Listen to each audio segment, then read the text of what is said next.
In the beginning was the word, the spoken word, which sometimes provoked combat. Then came the picture, a combat picture, as man sought to record for his fellow man the nature of his experiences and the lessons he learned. From the picture came written words, at first a kind of artist's shorthand, the first crude attempts to create pictures with words. But the pictures made with words were often obscure. They couldn't tell the whole story, and much of their impact was lost in the translation. For centuries then, man has relied on the universal language of pictures to document his armed conflicts. As the technology of war progressed, so did the techniques and the tools of the artist. The greatest single improvement occurred in the 1860s during the Civil War, when a revolutionary new device for recording historic events was introduced: the camera. There was no nonsense, no romantic inaccuracy about the camera. It captured exactly what it saw, with sometimes appalling reality. And as the equipment and the techniques improved, photography became an increasingly vital source of historic reference, military strategy, and public information. The invention of motion pictures added a new dimension. 1914, on the Western Front.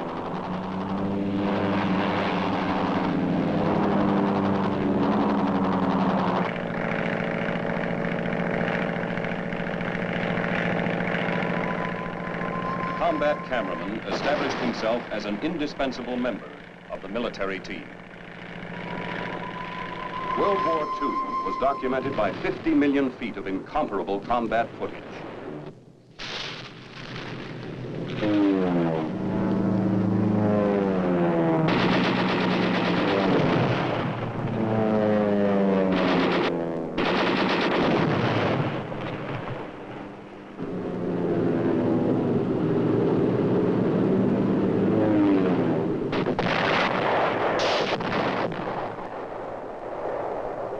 The end of World War II marked the beginning of a new assault. In the vanguard of the burgeoning jet age, sleek new aircraft were already smashing through the sound barrier. New speeds and performance levels required more sophisticated weapons, radio and radar systems. And once again, as in the past, the advances in the technology of war required corresponding advances in the tools and techniques of war's documentation. This is the story of how a serious technological gap was closed in Southeast Asia, when U.S. Air Force combat photography took up the challenge and gave a new look to the age-old language of pictures, and in color.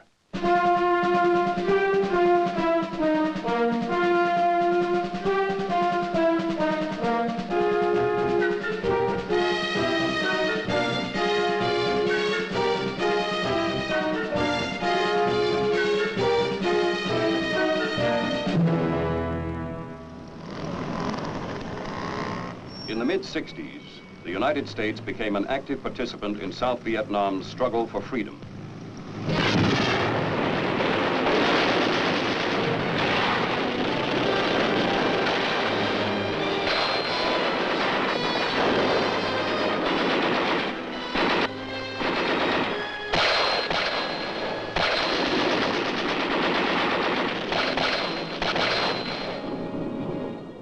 Air Force fighter bombers went into action,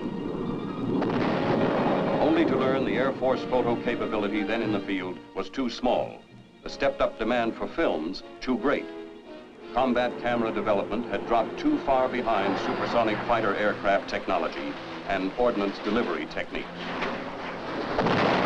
In 1965, recognizing the need for remedial action, the U.S. Air Force Chief of Staff directed that an entirely new operation plan be formulated.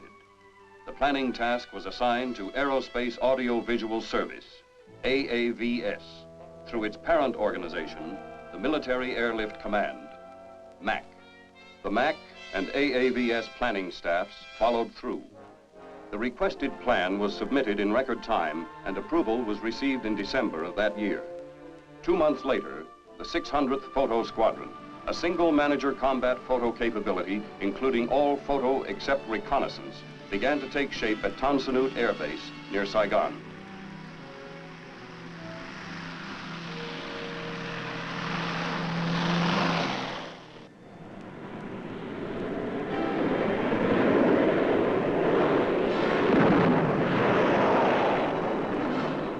The combat photo function was beginning to align itself with all other Air Force operations in the theater. Headquartered in Vietnam, the squadron established detachments throughout Southeast Asia.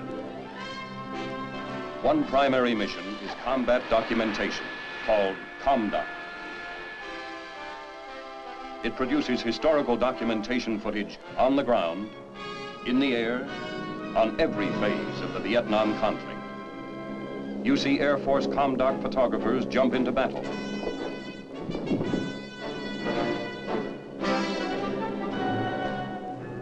The ComDoc cameramen document anything and everything of significance.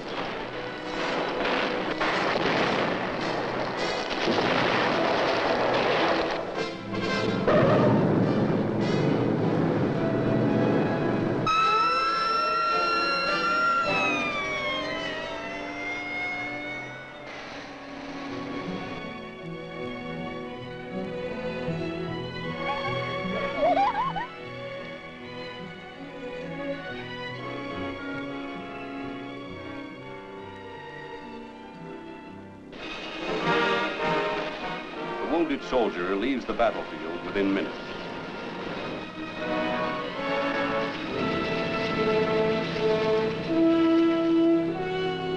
Max medical air evacuation. Back home in less than 24 hours.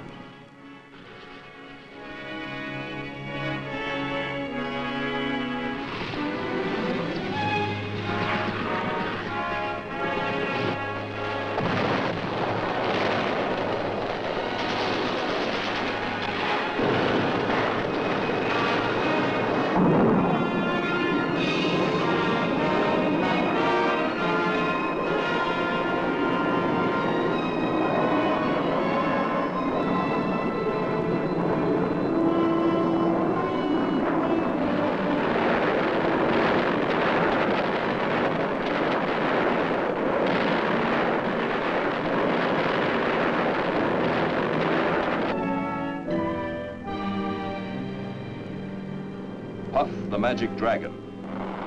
18,000 rounds a minute.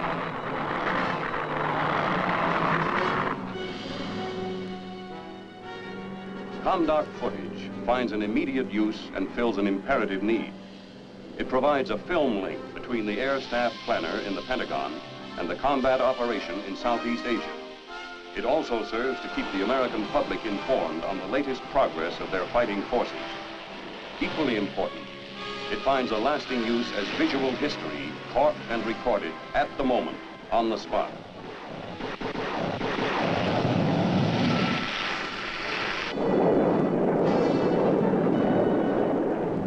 The highest priority in the Photo Squadron's mission is armament recording photography.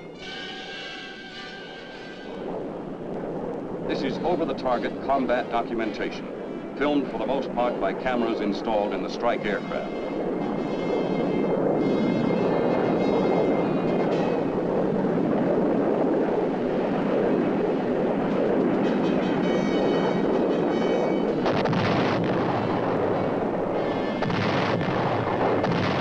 Airstrikes are filmed in direct contact with the enemy, under hostile fire, as evidenced by these tracers.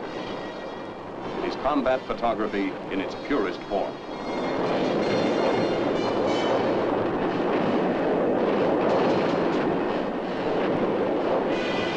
The footage supplies vital operational information and answers urgent questions.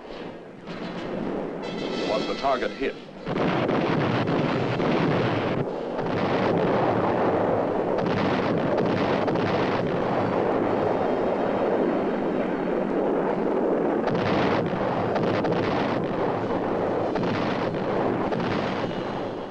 Which weapon worked best against them?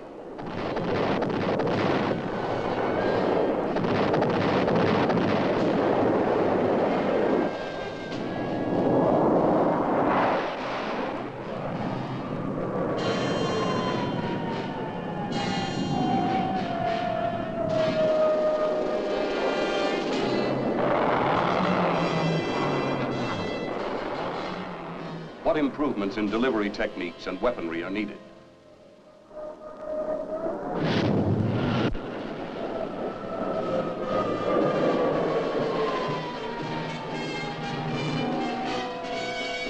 Watch this MiG try to evade our missiles.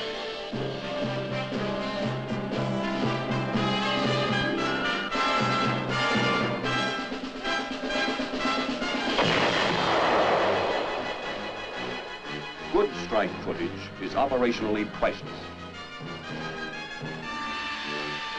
Adequate airstrike coverage calls for cameras filming forward and aft at various speeds and settings, depending on the type of ordnance carried.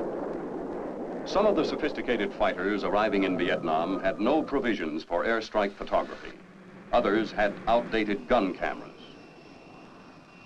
AAVS personnel tackled the gun camera problems head-on. Today, the gun cameras installed by AAVS in Southeast Asia exceed 95% effectiveness.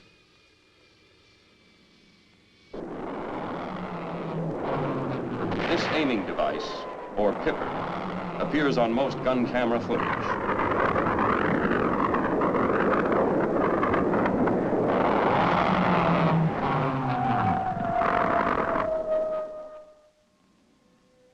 Pod installation fitted to external pylons and mounted on the aircraft at an ordnance station houses two high-speed cameras, one looking forward, the other looking aft. The pod can be used for tail chase and for recording weapon deliveries of its own aircraft. Pod cameras are only an interim measure. The pod development program was tackled with two goals in mind. First, how to best photograph weapon deliveries, and second, how to install the cameras in the aircraft. This latter problem was solved by devising a blister camera installation.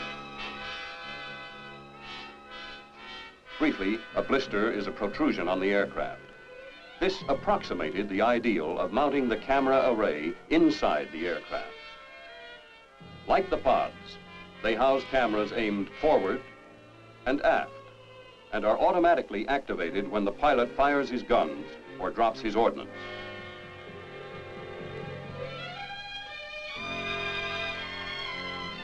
Motion picture cameramen and still photographers of the 600th also ride into combat with the jets.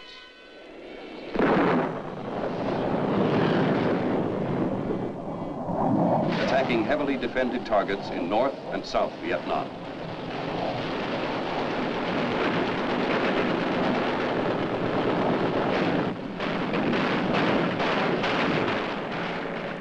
With the forward air controllers in their low-flying aircraft. From their vantage point, the combat cameraman records airstrikes against the enemy below him.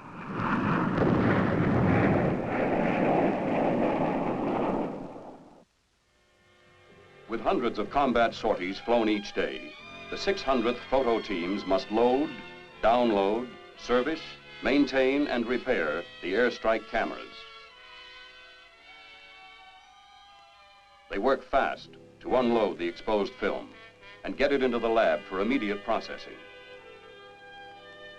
The Photo Squadron's 5 labs are equipped for 16mm color motion picture processing. Housed in air-transportable trailers, air-conditioned and fully equipped, these labs are the nerve centers of the whole airstrike combat documentary mission. Within hours after touchdown, the labs process and deliver to the fighter unit commanders, intelligence officers, and pilots color films of the day's combat missions for rapid post-strike analysis.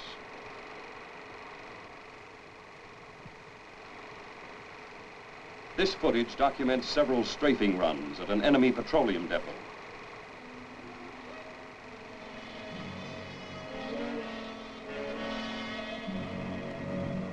Here, there's no need for a return mission.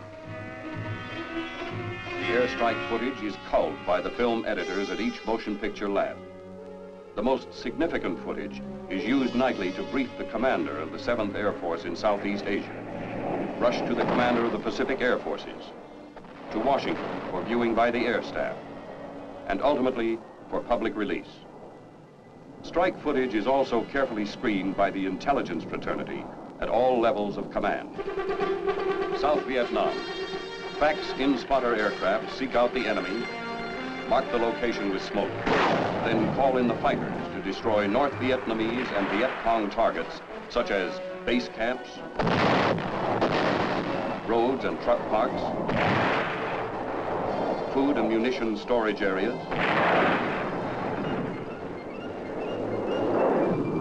supply routes,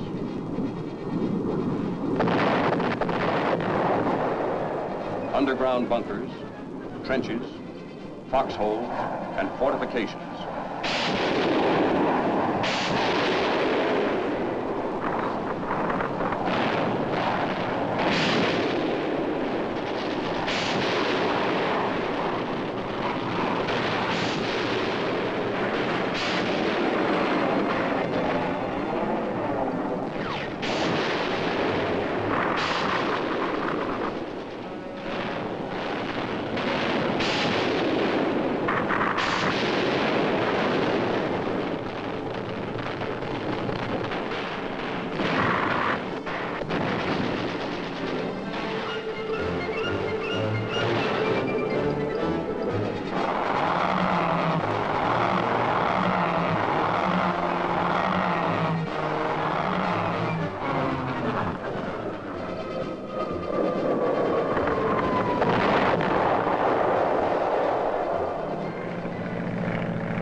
Miniguns fire 6,000 rounds per minute.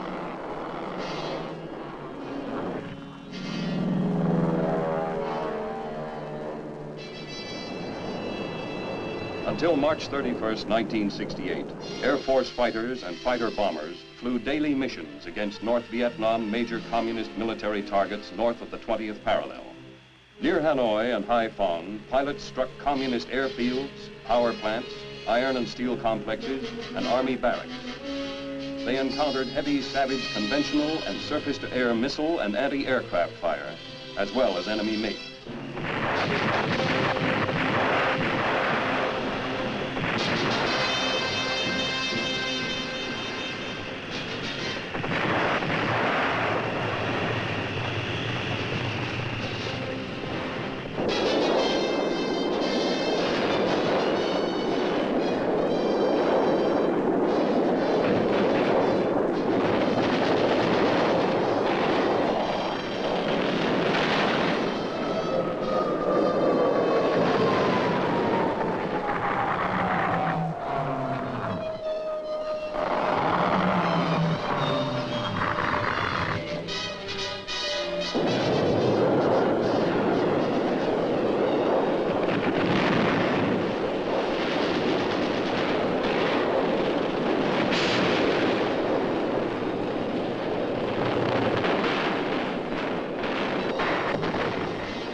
The selected original is forwarded to the Air Force archives to be cataloged and stored permanently as a historical record. Another type of airstrike photography is filmed by specially designed cameras focused on the combat aircraft's radar scopes. Immediately after downloading, the exposed black and white film goes into an automatic processor and comes out within minutes, ready for immediate evaluation by the tactical fighter unit.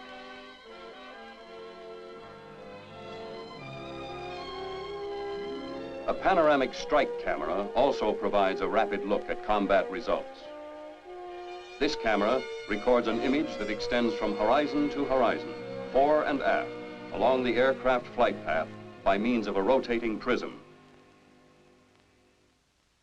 A portable processing unit, designed for 70mm film, provides short processing time, ease of operation, and quality reproduction.